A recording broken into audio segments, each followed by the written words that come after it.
Okay, so you hit 4 home runs, 1980, you were a star. Is that you, Willie? And then you hit some problems. You talked about you're introduced to cocaine in 79, and things began to happen in 80, 81, 82, and 83, and then a bunch of you had some problems. Talk about that a little bit.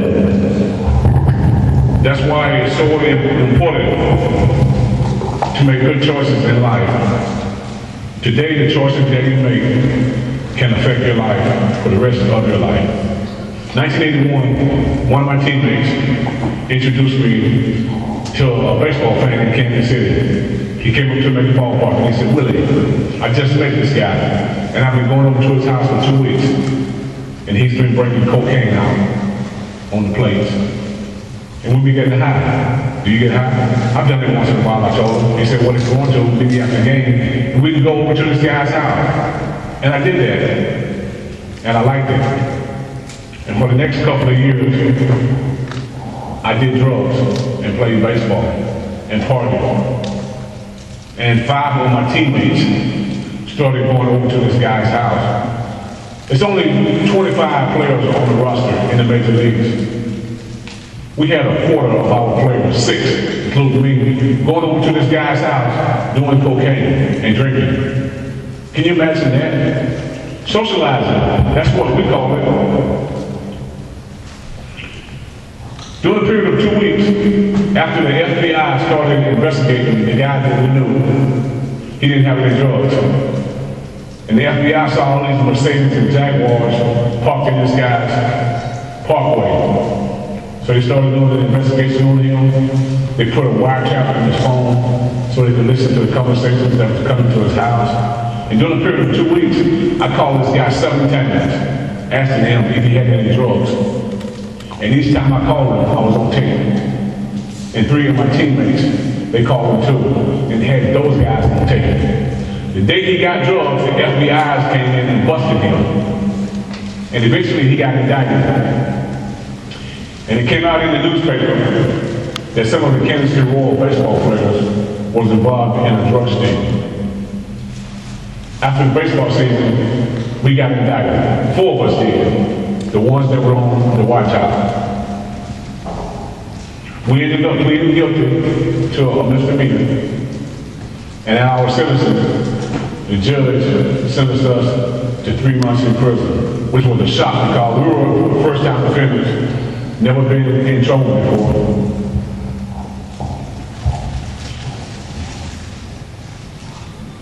During 1983, after using drugs, the old saying is a progress of illness.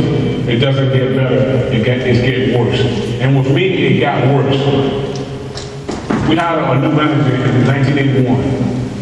And when he came over to the Kansas City Royals, he started patrolling me. Which meant I became a part-time player. I used to play every day. Now I'm only playing part-time. And I got upset about it. I got frustrated. I got angry. And I started coming to the ballpark late. To put it in a whole nutshell, I started disrespecting my manager and the decisions that he wanted me to make. That's why it's very important for you guys to respect your teachers, your coaches, your parents. Everybody that is established over you, respect them. Have love for them. Because later on in life, it can really come back and haunt you. Those type of choices. We ended up going to prison for 81 days. While I was at this rehab center, I got traded to the Toronto Blue Jays. And the Blue Jays signed me to a 2-year contract. While I was incarcerated, the commissioner of baseball suspended us for a year, and arbitrator stepped in and knocked it down to 45 days. So when the baseball season started, I couldn't start until May 15th, 45 days afterwards. Make a long story short, I never was able to catch up with everybody else because I missed all the spring training. Never caught up. By 1985, I was out of baseball.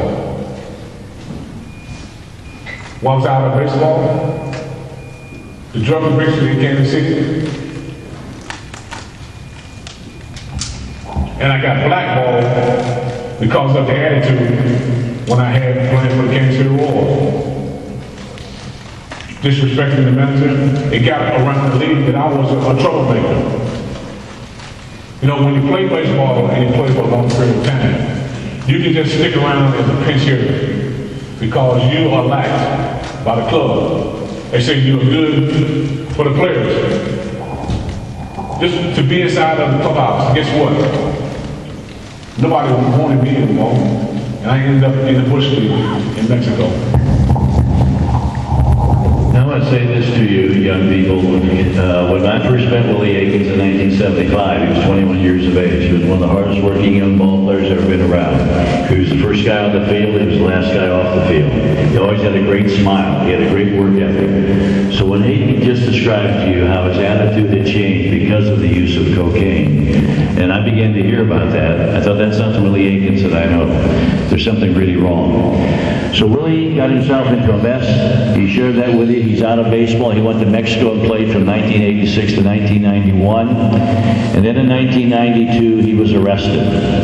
And he was sentenced to serve 20 years and 8 months in prison. And something magnificent happened in his life during that prison time, his second year in prison. So Willie, talk about the prison time event. They say when you use drugs and alcohol, there are 3 things that can happen to you: jails, institution, and death. And not necessarily in that order. In other words, you can die before you end up in jail. You can die. I've experienced institutions and I've experienced jail. By the grace of God, I'm standing right here today with you guys. I played in Mexico for 6 years. After I couldn't find a job in the major leagues after 1985, I had been clean and sober for at least 3 years. When my baseball career was over in the United States, I decided that I was going to do whatever I wanted to do. And one thing I wanted to do was drink and drug. So I started back using cocaine, and I started back drinking. For those whole 6 years down in Mexico, I drank and drugged.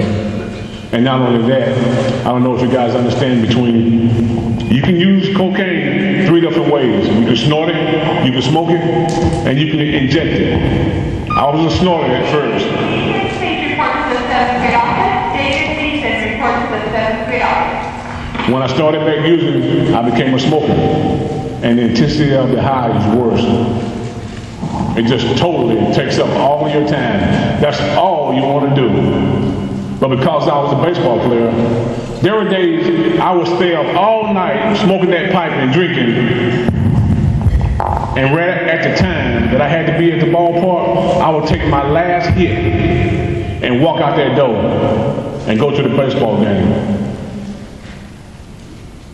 No sleep whatsoever. I had a routine that I used to do that kept me going. I would go to the ballpark and I would jog around the fence, around the field, to get that drug high off of me in order so I could go out and play baseball. And it worked, because my performance on the baseball field, it wasn't at the highest level that I could have been, but I still performed well. 1991, my last year, I retired. I got into some problems in Kansas City, domestic violence with this girl. She called the cops on me.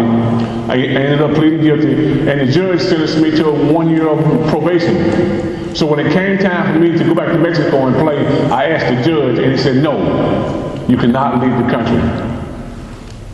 So at that time, I'm still smoking that pipe and getting high. So it really didn't make any difference if I went back to baseball again anyway. So for the next 2 years, guess what I did? I became a recluse inside of my home. That's all I did. The first thing I did when I got up in the morning, I drank and I smoked cocaine all day long. And sometimes I would stay up for days. And I would have other people come over there and do the same thing with me. After about 2 years, another incident happened with a female too. See, females used to be my weakness, and I always had them around me when I was getting high. I had these couple girls over at my house, and one of them called the police on me and told the police I was holding her hostage and that I was giving her girlfriend drugs for sex.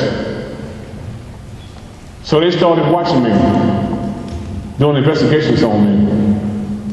And eventually it got to the point where they sent an undercover cop in on me. She was a female.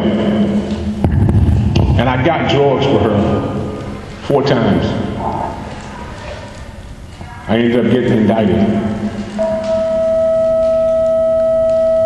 I went to trial and I lost. And I received a sentence of 20 years and 8 months. 20 years and 8 months. You know, once you become a professional baseball player, you have a lot of things that are given to you. And you think that you are invincible and that you can do anything that you want to do and get away with it. And up until that point, I used to get stopped by the Kansas City police for speeding. When they recognized who I was, Kansas City Royals, they let me go. So my mentality is, I can keep doing what I'm doing, and nothing's going to happen to me. In other words, I became insane. I was living a destructive lifestyle, and that's what happened when you're drinking drugs. Maybe at first it's okay, but eventually, they are going to get a hold of you and your life become unmanageable. I had 2 little girls at that time that were bumping me down in Mexico. Do you think I had any contact with them while I was drinking the drugs? None whatsoever. If any of you guys have a parent that is on drugs right now, maybe the same thing is happening to you. Some advice I want to give you is that maybe one day your parent is going to become clean and sober, like I did. I know it's tough and it's hard to forgive, but it's very important to have a relationship with your father and mom. Put forgiveness in your heart and forgive them. They're your parent. I know it's tough right now, but believe me, it can be one of the best things that you can do, because it doesn't only help your parent, it takes it off of you too, and it takes all that anger that you have built up inside your heart. Went to prison. I'm in a terrible situation. I accepted Jesus Christ as my personal Savior when I was 13 years old. So you know, that was already in me. Most of us don't recognize who God is if we don't grow up in a home with parents that teach us who God is and make us go to church. But there's one thing that will make us call on the name of the Lord, and that is when we have a tragedy in our lives. So 20 years for me was a tragedy. After 2 years of being incarcerated, I rededicated my life to Jesus Christ. Not because I was trying to change my life or straighten my life off from drugs and alcohol. I needed help getting this 20-year sentence off of me. So it really doesn't make any difference what the reason is why you go to God or go to Christ and accept Him, as long as you do it. Because in the long run, it's the right thing to do. I started to read my Bible. How do you get a spiritual life? I started to read my Bible more while I was incarcerated. I started seeing my little girls. I became a better father while I was incarcerated than I was on the street. I stopped using drugs. I stopped drinking. I stopped chewing tobacco. I stopped gambling. I stopped cussing. I stopped doing the things that I was doing before. And that's because I was developing a spiritual life. And I would do something wrong, the spirit that lived inside of me convicted me.